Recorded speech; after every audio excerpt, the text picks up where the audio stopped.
we'd really like to welcome you today to this webinar on why green investment, a look at the science and theology. We're so pleased that you can all join us and to be joined by some excellent guest speakers. My name's Sharon Hall and I'm the Bright Now campaign manager. So for housekeeping, you're all muted. The meeting is being recorded, but you shouldn't appear on camera at all unless you are invited to ask a question on camera, which we're not expecting will be needed.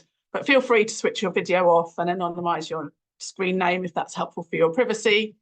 Operation Noah's had a really great year with key milestones in divestment, but also most of you will probably have heard the news that we were recognised for an award by the Sheila McKechnie Foundation. Our Bright Now campaign was recognised as Campaign of the Year, which we were really delighted about.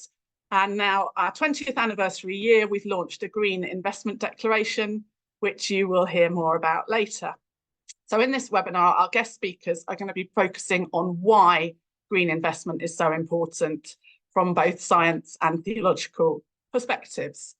So I'll maybe stop sharing that opening screen and you can see our key speakers and me. So we're going to welcome our speakers for short presentations, starting with our guest speakers and then inviting our campaign director, Clare Fussell, to introduce the Green Investment Declaration.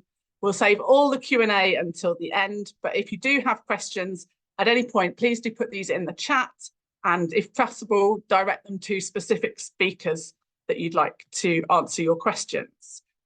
If you're posting on social media, we've suggested the hashtag Green Investment. We will be sharing relevant links in the chat throughout the event, but also we'll send one follow-up email with link to the recording for you and any other key information that's shared. So thank you again for joining us. I'd like to begin by welcoming Dr. Martin Hodson. Martin is an environmental scientist and he works with the John Ray Initiative. He presented at our conference in London last year. Some of you were present there, and features in the film 2 from that event, Why Invest in Climate Solutions. And today we have invited him to share on more of the science on why we need green investment, the urgent problems caused by fossil fuel use, and the solutions available when we invest in green alternatives. I can see that somebody needs to unmute Martin. Can I do that? I can ask you to unmute, I think. Right. Brilliant. Really glad to have you, Martin. Thanks for joining us. And we'll hand over to you to talk more about the science of why we need green investment. Well, good afternoon, and thank you for inviting us to speak to you today. As is often the case with our talks, I'm going to begin with the bad climate news, and then hopefully it will gradually get better as Margot and I speak to you. So where are we now? Well, here's the latest news just out a couple of days ago. May 2024 was the warmest globally. It was warmer globally than any previous May in the data record. And that's the 12th month in a row it's been the warmest in the data record for that respective month of the year. So we're actually 1.63 degrees centigrade warmer than the 1850 to 1900 pre-industrial reference period. Sea surface temperatures are also at record levels and have been for 14 months in a row. Behind all this, we have undoubtedly had a strong El Niño in the Pacific, but that's now weakening. And climate scientists are actually divided on whether El Niño can entirely account for the extreme warming that we've seen over the last few months. Some, like Michael Mann, think we are still within the model predictions, but others, including Gavin Schmidt at NASA, are less sure. Schmidt reckons that we will know by around August whether the climate has shifted into a kind of new era, in effect, whether we've passed one or two of the tipping points. April and May 2024 have seen record temperatures of over 40 degrees C in Israel, Palestine, Lebanon, Syria, Myanmar, Thailand, Vietnam, and the Philippines. A heat wave in India and Pakistan in May 2024 has seen temperatures regularly go up as high as 47 degrees centigrade. And last week, we saw a provisional record for India of 52.3 degrees centigrade. So the global temperature has risen, which means that there's more water and energy in the atmosphere. So when it rains, it's going to be heavier. But it also means that a whole lot of rain falls in some places, leaving very little for other places. So we're seeing more floods, more droughts. On droughts, this year, much of southern Africa has had below average rainfall, with Zimbabwe, Zambia, Malawi, Angola, etc., getting less than 20% of the typical rainfall expected in February. On floods, so far we've seen major flooding in Afghanistan, Indonesia, the Persian Gulf, Brazil, Northern Europe. Most of those have actually involved fatalities, and for Afghanistan, it's thought that hundreds of people died. Closer to home, for those of us in England, it's been England's wettest October to March on record. And that's been very bad news, of course, for our farmers, with flooded fields making it impossible to plant crops. For many years, climate scientists have been predicting that the UK would have wetter, warmer winters and hotter, drier summers. And at least the winters really do seem to be heading that way. Now, with the very hot Atlantic Ocean temperatures, there are pretty firm predictions that we will see many tropical storms and hurricanes this summer. It's less certain whether we'll see a major heat wave in Europe this summer, but it's not at all impossible. Now, why are we seeing the increase in temperature and all of these associated impacts? Well, obviously it's complicated, and land use change and agriculture are important factors.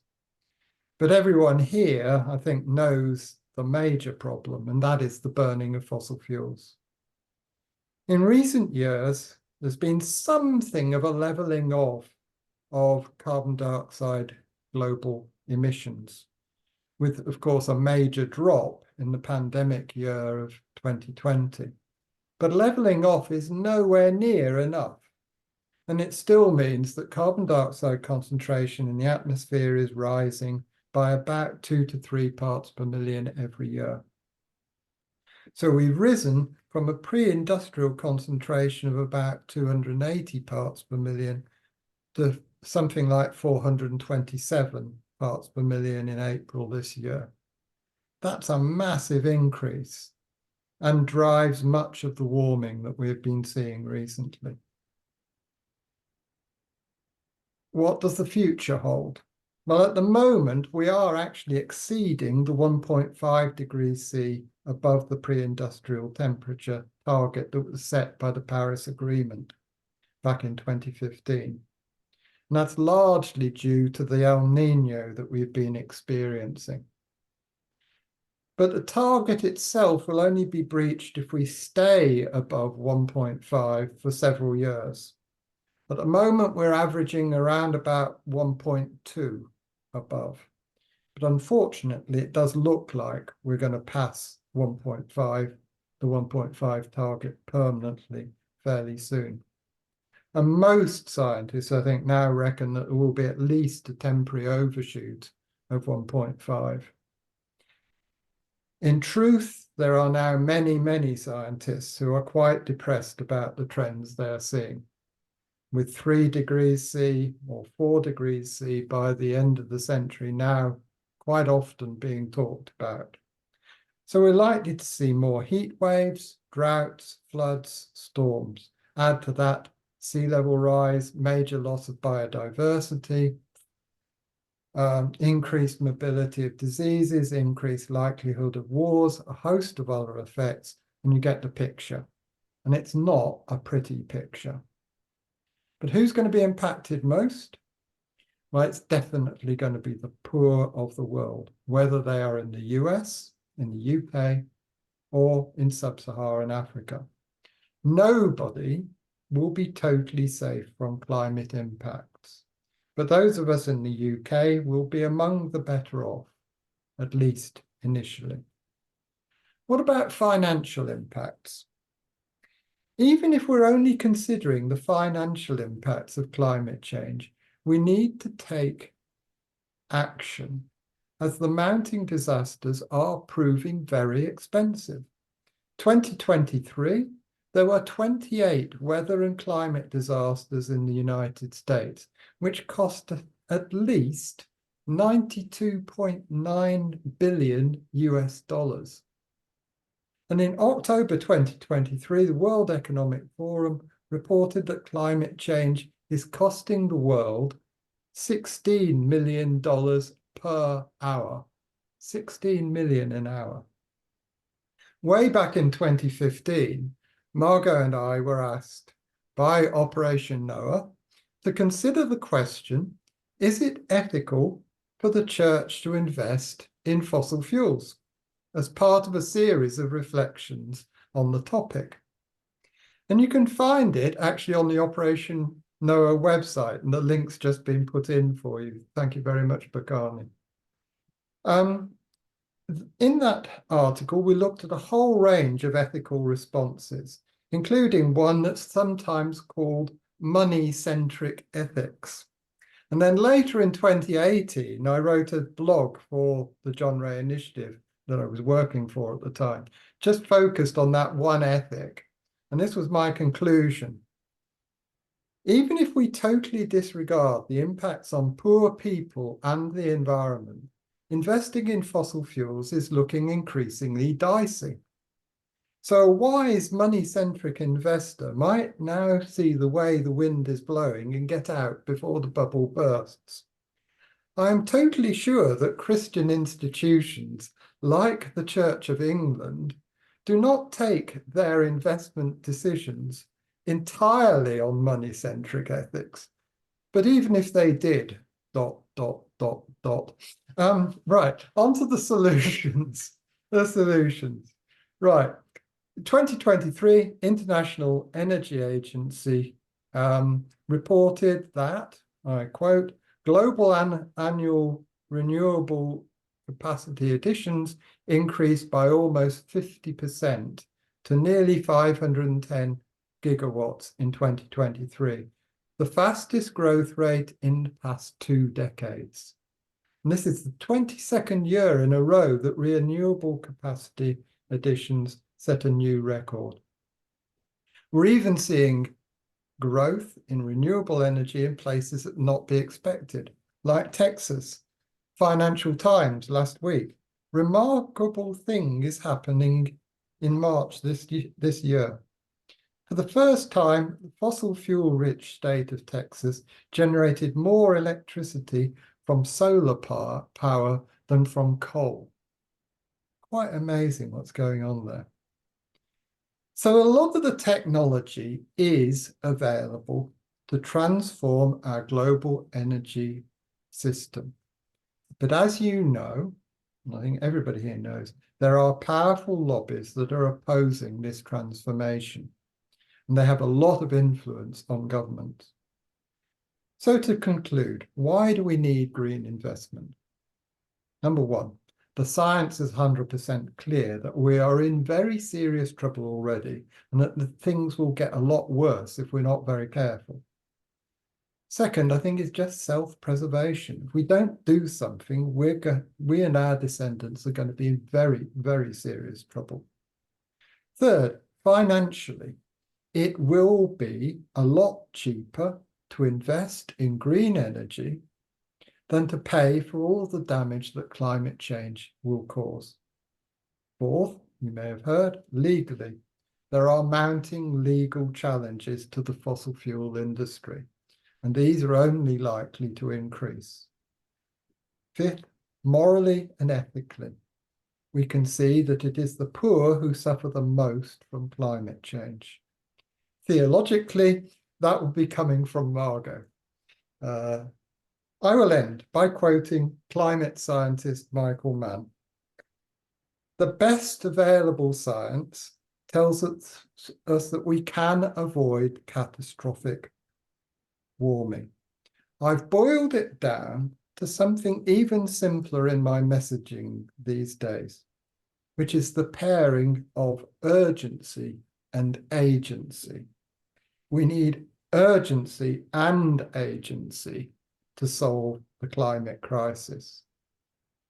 Essentially, we have the agency and the technology to deal with a lot of the problems, but whether humanity will see the urgency of the issue is the big question. Over to Margot.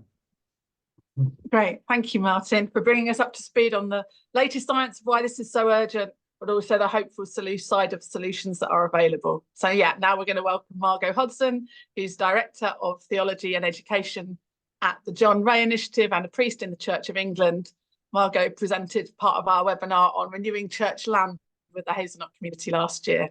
But today we've asked her to share more of the theological and ethical case for green investment and why the church needs to prioritise climate solutions. So thank you, Margot. Thank you. Well, last month we moved house and it has been a real chance to turn things out. As I was unpacking my study, I came across some of my old teaching materials. In my 20s, I taught in an inner city school and I was asked to write an RE module on poverty and affluence for year 9s. As part of it, I designed a 7-sided board to explain how the biblical jubilee worked. I was a very keen young teacher. It was very successful and the children loved it. My secular head of department was less sure about it. He'd never heard of the concept and was very surprised it was in the Bible. My board game has travelled with me for many moves and is rather worse for it, but I still love the concept. The children discovered that no one won forever, but no one lost forever either. Once they got over the slight disappointment that they could not be an outright winner, they really liked the idea that everyone was a winner in the Jubilee game. The Jubilee is a biblical concept that will be familiar to many of you, and it can be found in Leviticus chapter 25. This part of the Bible sets out how land, people, and animals should be treated. Every 7 years, the land must be given a year of rest. This is a very early example of the concept of fallow, of letting a field rest for the soil to regain its fertility. Every 49 years, the land is to have a double year of rest, and on the 50th year, the land was to be restored to families and slaves were to be freed. The basic principle of the Sabbath years and the Jubilee is the affirmation that the land belongs to God. To quote Psalm 24, the earth is the Lord's and all that is in it. This includes the land, all of biodiversity, all our domestic animals, our crops, all people, and indeed our finance. We all belong to God. But one of the questions to ask about the Jubilee is who is responsible to implement it. Many scholars believe that it never actually happened. As difficulties hit some families and disparity began to grow, so the power went to those who had gained more. When the Jubilee occurred, there is a question mark over whether those in power were actually willing to give up the land and wealth that they had acquired. It's also important at this point to look at the commandment for weekly Sabbath found in Exodus 20 and Deuteronomy 5. Here, a weekly Sabbath is commanded for each household, sons and daughters, servants and animals. What is sometimes missed is that the commandment is to the homeowner, to the head of house. It's a commandment addressed to the person who has authority and power. It is their responsibility to make sure that everyone has a rest. It's no good just telling people they need to take a rest. Those with power need to make sure there is adequate provision for it. With the weekly Sabbath, it was designed to be implemented at local level, as the head of each household implemented the weekly Sabbath. So each person, so each church, each institution with a responsibility for property, biodiversity, and people needs to keep close to that Sabbath principle. With the Jubilee, it will likewise not happen unless those in authority choose to implement it. And with this bigger picture of the Jubilee, the people and institutions who can implement it are those with more regional, national, and even international authority. The rest of us can lobby for it, but it can't be implemented at grassroots. So, if we take these principles and apply them to climate solutions and green investment, we can see a number of pathways that we need to take for green investment to be effective. First of all, we need to take note of the holistic nature of both Jubilee and Sabbath. Justice for nature and justice for humans need to be approached together. Secondly, we need to consider where both responsibility and power lie, as this is the place where action for climate will be effective. Like a household during the Sabbath, there are many green investments that can be implemented at household and local level. These are, if you like, the kind of week by week climate solutions. We've just moved into a house of our own after being in vicarages for many years, and we're very fortunate we've been able to afford solar panels on our roof combined with a battery to store energy when we have surplus. As we were installing it, our 16-year-old diesel car died, and we used the rest of our savings to buy a second-hand electric car. We now find that we're using very little electricity from the grid. We can run our car, our computers, and cook our food from the sunshine that falls on our roof. It feels like a new way of living. Well, this is something we've been able to afford, but we also need to consider those who are not able to afford household climate solutions but would benefit from them. We need to consider how we might make solar panels the norm rather than the exception for households and maybe especially for new properties. How can we enable more people to make this shift? How can we shift thinking to enable more churches to make this shift, church buildings in that sense, I mean? And how can we also power up lower income countries so that as they build energy infrastructure, they have access for building for green energy that might be more expensive to install, but is much cheaper for them to run and will help them to grow as countries so much better. All of this needs investment to be made a reality. That leads back to the Jubilee experience, because the implementation can only happen if those who have power and finance are willing to invest in climate solutions.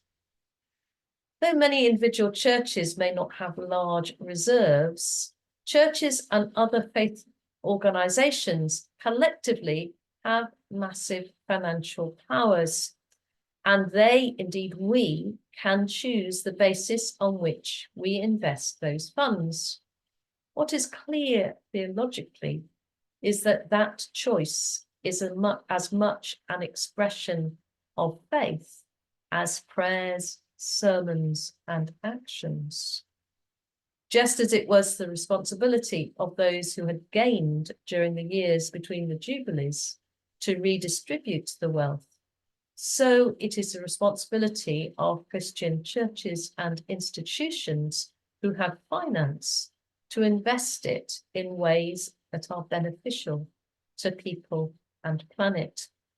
Just as it was dependent on the head of house to make the decision to enable a Sabbath for all, so it is dependent on those who hold decision-making powers to invest ethically, so that those who lack power can have fair wages and working conditions, and those conditions can include a fair climate for the future and future generations, fair access to climate solutions, And we also need fairness to the rest of biodiversity, not to be squeezed out and destroyed, but to have space to flourish.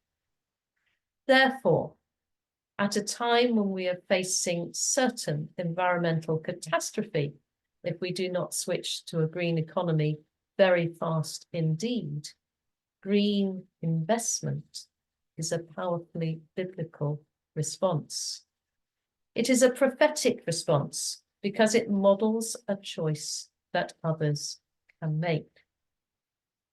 When we installed our solar, we were told that when one household invests in solar panels, so others start to invest as well. It sort of kickstarts solar in the whole neighbourhood. With green investment, when churches and other institutions lead the way, others will be able to see the benefits and they also will invest. So the overall gain can be enormous and far beyond the finance of the churches alone. As I said with my board game, the children found that no one was an outright winner, but no one was an outright loser. I often feel our society is built around the concept of winners and losers. And yet research shows that communities flourish the most where the gap between rich and poor is not so great. I think it's fair to say that we'll have a more stable world if we can reduce inequality. The children also discovered that land and wealth was restored to families during the Jubilee because of the concept that the earth and everything in it belongs to God. We'll also have a much healthier world if we can protect and restore the earth's God-given biodiversity to enable it to flourish alongside humans. There is a prayer in the Anglican Church based on 1 Chronicles 29, taking verses 11 and 14. Yours, Lord, is the greatness, the power, the glory, the splendour and the majesty, for everything in heaven and on earth is yours. All things come from you, and of your own do we give you. When we invest in green solutions, we are living out this prayer. And we do so with the prayer that our investment will help to bring the world back from the brink of disaster. And we offer this investment for the glory of God. Thank you. Thank you, Margot, for highlighting why the church needs to take a lead on this. So please do start putting questions in the chat to highlight if they're for Martin or for Margot. It's also worth thinking about how this video is going to be available to share with the people that you would like to convince to do more. So maybe think about the questions that they would ask as well. So it might be a question that you feel like you would know an answer to, but if you can ask a question that's helpful for others, then that could also be a great contribution.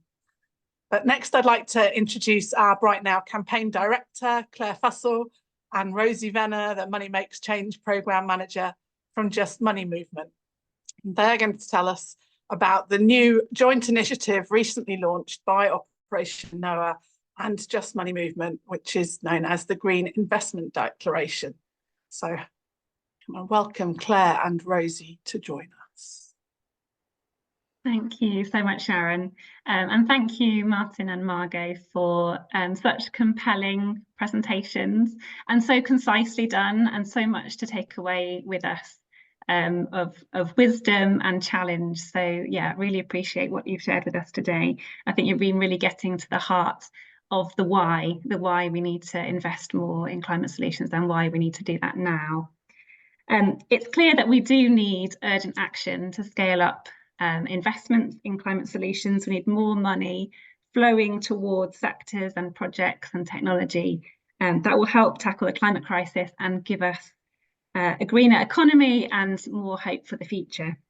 And this requires action at every level in society, through global mechanisms and structures, through governments, through business, through individuals and institutional investors. And churches and faith institutions play a really important role. We can play a role in reducing our own carbon emissions, in educating our communities, but particularly as we'll be talking about today as we introduce the climate declaration, is around aligning our finances with our values and with our hope for the future. Globally, as you'll probably know, faith institutions manage trillions of dollars of assets and investors, which is why we think this is such a critical time to be having more conversation around where those investments are, and our duty as stewards of that money through our different institutions to ensure that that money is, as far as possible, having positive impact. Here in the UK, as I know Operation Noah supporters will be well aware, many churches have divested from fossil fuels, and some churches are leading the way in investing positively in climate solutions, but we need that movement to grow. So we're really excited to share that this week Operation Noah and Just Money Movement have launched a new initiative, the Green Investment Declaration.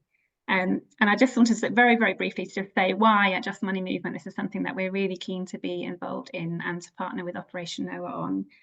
We're committed to a vision of a world where money is used to shape a greener and fairer future. We want to see more Christians making ethical decisions with their own finances, but also speaking out in wider society to open up political space for policy change. So I really, as Claire's going to talk a little bit more about the context of the declaration and what it involves, I think what's really important about it is it's that integrity of getting our own house in order, but also speaking out publicly about the ways in which we're stewarding money and how that can be done better.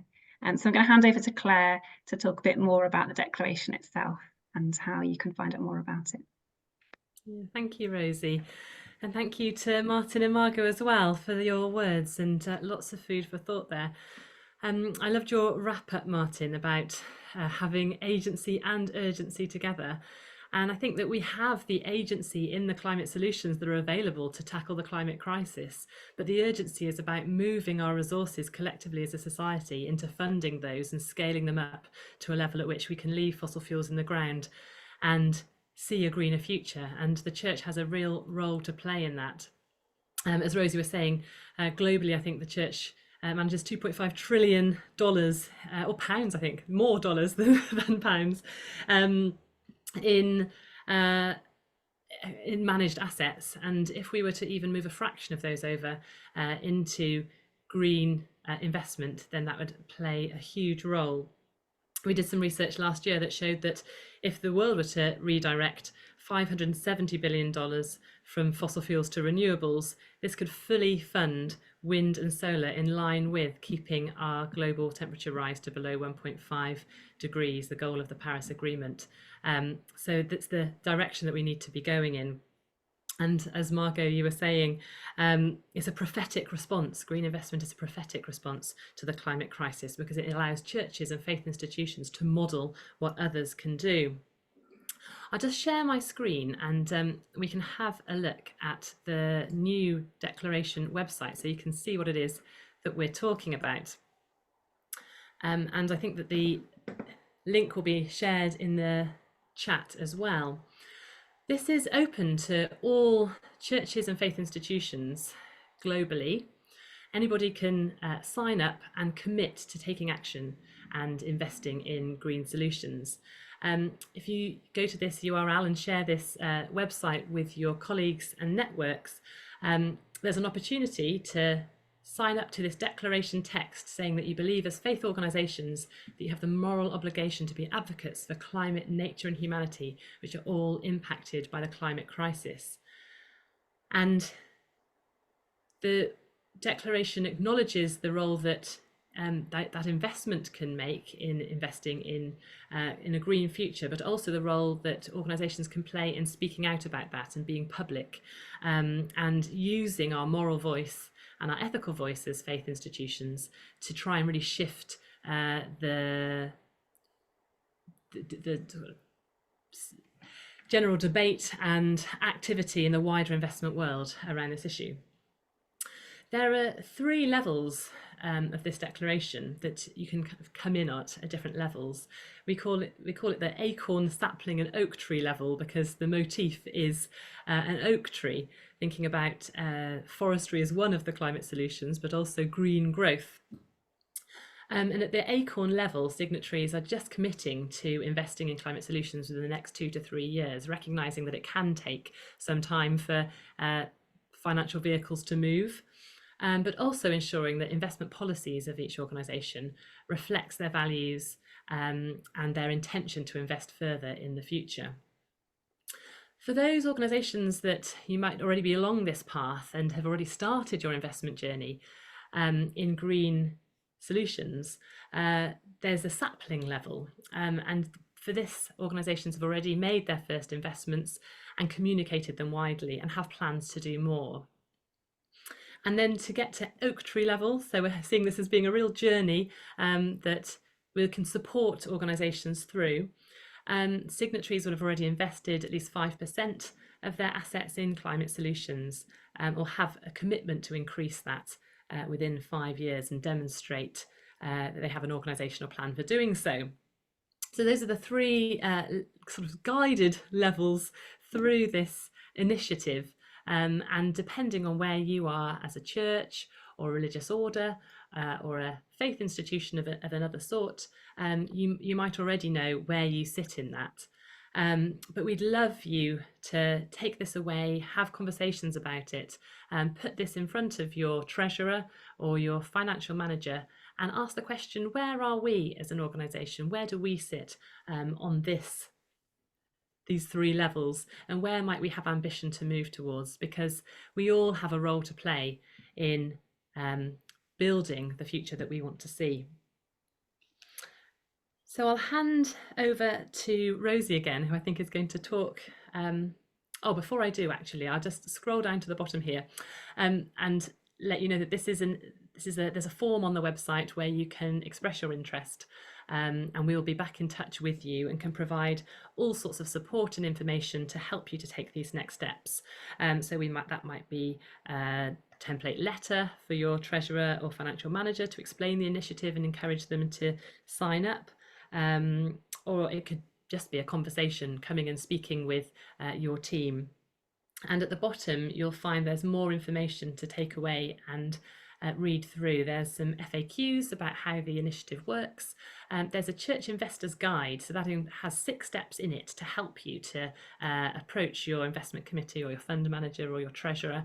And then there's some case studies from institutions that are already on this journey and have already signed up to this initiative. So one of them is speaking at our next webinar, which talks a lot more about the how to get involved in this. And they are from the Diocese of Truro, who have signed up to this already and have a lot of wealth of knowledge to share about how they went about that. So yes, I will hand back over to Rosie, who can talk a little bit more about how to engage with the initiative. Thank you, Claire. I think you've covered lots of it, and I'm conscious of timing and wanting to give time for people's questions. But I just would encourage you, whether you have any responsibility or influence over your institution's investment decisions, or many of us don't feel like we have that kind of influence.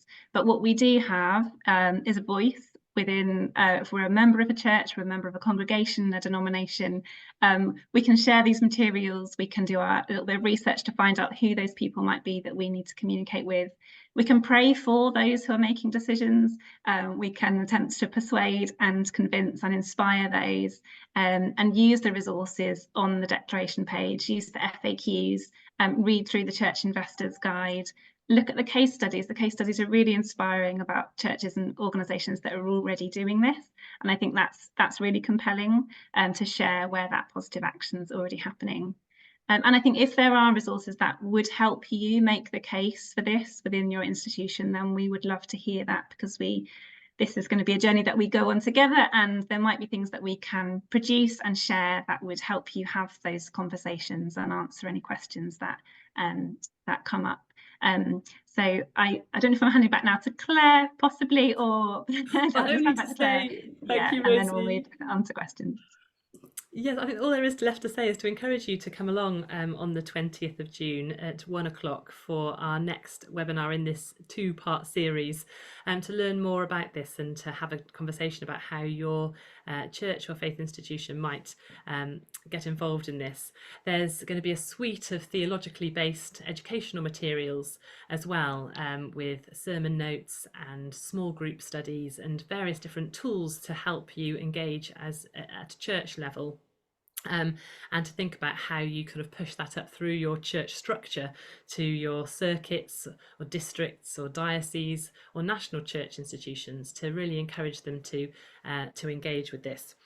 So please do come along, and also ask your treasurer or financial manager or whoever it is who controls the finances to come along as well and to find out more. And I think look forward to seeing some of you then.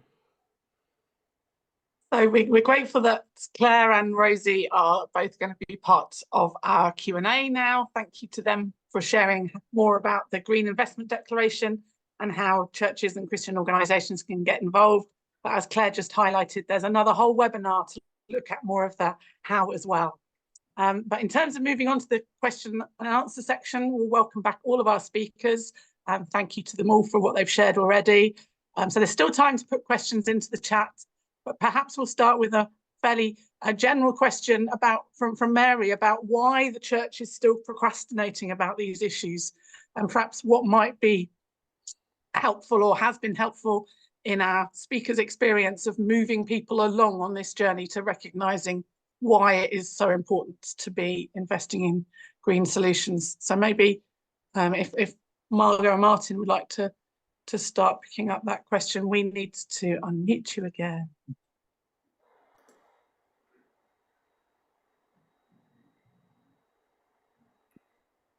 Do come back, everybody. I think it's a combination really of perhaps not grasping the theological and missiological basis on which they should be looking at environmental issues as important as other issues. And also, I think being very utilitarian on their investments and feeling sometimes that the desire to get the best possible outcome for those inventions caps being ethical. I think both of those have been changing, and in some cases quite dramatically. But I think there's been those two tendencies, which are, I mean, basic human tendencies, but that is the problem. And actually moving to get churches, institutions to move, it is getting over an inertia of where they are to persuade them to make this journey, as is with individuals, with other organisations, I think, as well. Yeah, I think I would agree with Margot. I actually did a little survey on what's the problems for green churches, and the two main things that people said were lack of money in the church and actually apathy. You know, that there wasn't a strong desire to do things on it. And I think then other people were saying, well, you know, there's so many other issues that we have to deal with as a church and so on. So those are the kinds of issues that you come across.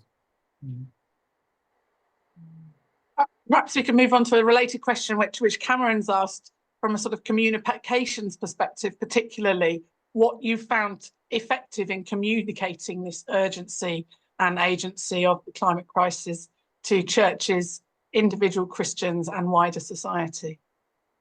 Well, I think what we very often do is something not too dissimilar to today, only obviously with a different focus. So we will often have something about the science, try to keep it relatively up to date and so on. Then we have something about the theology and the ethics, the driver of why we might want to change, and then something very definitely about what you can do about the whole, all of the issues. And I think that sort of scheme has generally worked pretty well. Now you have to vary it according to your audience. And so, if you go to the more evangelical churches, you tend to bias more towards the biblical bits. And for other churches, you may go to slightly a different tendency. And Margot. I think as well, it's important that in sharing the science, you also share that these things can be changed, that this isn't an impossible Armageddon we're heading into, that we can do something. And in sharing the theology in action, to actually show that this is a deeply biblical response, but also is about mission, is about what the church should be doing, and it's about growing communities, and can be very, very positive. So to sort of explain that it can lead to a more positive experience as a church, as a community, as a global community, is something that and it can be much more honouring to God to do it. I think are ways in which people will move. But I think there has to be a positive message and galvanise people to make that change. So we've got a question from Frederic, who's asking about educational resources for young people. I wonder if this is something that Rosie could take from sort of Just Money movement, and perhaps bringing in some of the activities that have been happening recently around the big bank switch. So she's particularly asked, has anyone developed educational resources for young people so that they open their first bank account in a climate responsible bank? And she's shared a link for something that they've tried to do a few years ago. Yeah, really good question. Because of course that then sets you on a journey either to be conscious of where your money is and where your institution's money is, or not really to be very aware of it at all. We've developed some resources with the Student Christian Movement on ethical banking. So looking at where you bank and the kinds of issues you might be concerned about, including climate, including fossil fuel financing. So I can share that in the chat in a moment. I think there's probably more to be done around that, and more resources for younger people and for schools. Whether we can do anything around that with the declaration, I'm not sure, but I'm sure that we can signpost to where that work is going on. I'd say there is certainly an appetite among young people to be conscious of where their money is. I think all the polling that I've seen is that age group, sort of 18 to 25, is the most concerned about where their money is and where their institution's money is. And so I think we should be really listening to that call from younger people within our institutions, who are the ones probably likely to get behind this and to start to put pressure on, because they are so concerned about their future. Thanks, Rosie. And there was a question from Colin about saying there are obviously some bad actors in the corporate world, so an absolutely clear need to divest from a fossil fuel company, but he's asking about how we assess others and thinking about ESG evaluations for other institutions, whether production or trading companies or investment houses, or their ESG or ethical funds, and whether people think there are metrics or rating agencies that are better or worse for doing these assessments. I see Claire's already started to answer that, but maybe do you want to share any more? Yeah, and it's a really good question. And I think that when you actually get into the nitty gritty of speaking with your fund managers about moving out of certain funds and into others, then how do you assess the green credentials of those? And often things can be in sort of mixed ethical funds, but then how do you unpick what's in there? And I've just shared in the chat that from this summer, some new labels are going to be coming into play for sustainability around investments. And so you can find out more about that in the link that I shared. But also in the guidance that's attached to this Green Investment Declaration, we have two pieces of guidance. One is the Church Investors Guide, and it guides you through sort of steps to have these conversations and to ask the right questions of the people who manage your money. But secondly, in the appendix of that, there's some guidance from the Church Investors Group, and that's being updated in light of this, in light of the fact that there is a bit of a backlash against some ESG type investments at the moment, and in response to that, they're updating their guidance. Currently we can only link to their old one, but from the end of this month we'll be linking to their new guidance, which tackles a lot of this in detail. So do follow through the links and find out more there. I've got one more question, perhaps for Martin, looking at sort of science. Based on the science, what climate solutions do you think can have the biggest impacts? You definitely mentioned sort of renewable energy within your presentation, but are there other areas that you think people need to be investing more in? Renewable energy is definitely one.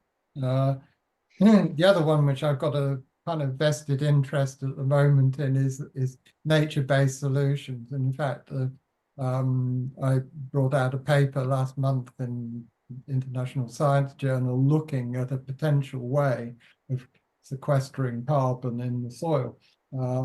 I'll send it on to you guys once we're writing a blog about it at the moment, which will explain more of it in a simpler way. But I think the nature-based solutions and working with nature to increase carbon sequestration has to be another sort of strand, and that of course plays into the whole land area. So I think, you know, there are lots of positive things we can do there, but you will never solve it unless you can cut the emissions. Cutting the emissions has got to be the #1 thing.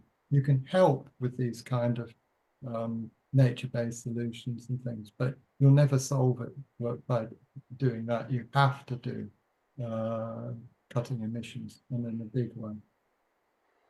Thank you. Yeah, that's a really important point. I mean, that we need to be doing them both alongside each other. Still lots of emissions to cut, although we're really pleased that the divestment which has happened already, there's still a lot that we need to be doing in terms of reducing emissions and the footprint of church organisations and nationally and internationally.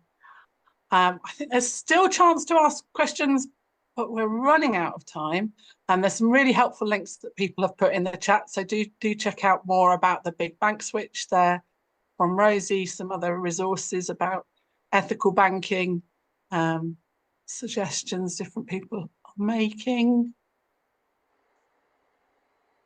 Do want to encourage everybody to join the webinar in 2 weeks' time. It's actually slightly earlier on Thursday, the 20th of June, so 1 o'clock.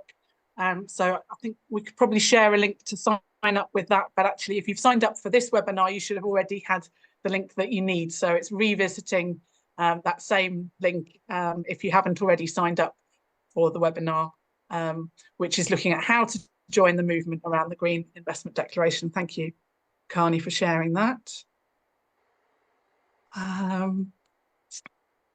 Okay, so thank you very much to all our speakers today and for people who've contributed in the chat. We will make the recording available as soon as possible for you to share with people in your church community to help persuade them and your treasurer of the urgency for green investment and to take steps towards joining our Green Investment Declaration.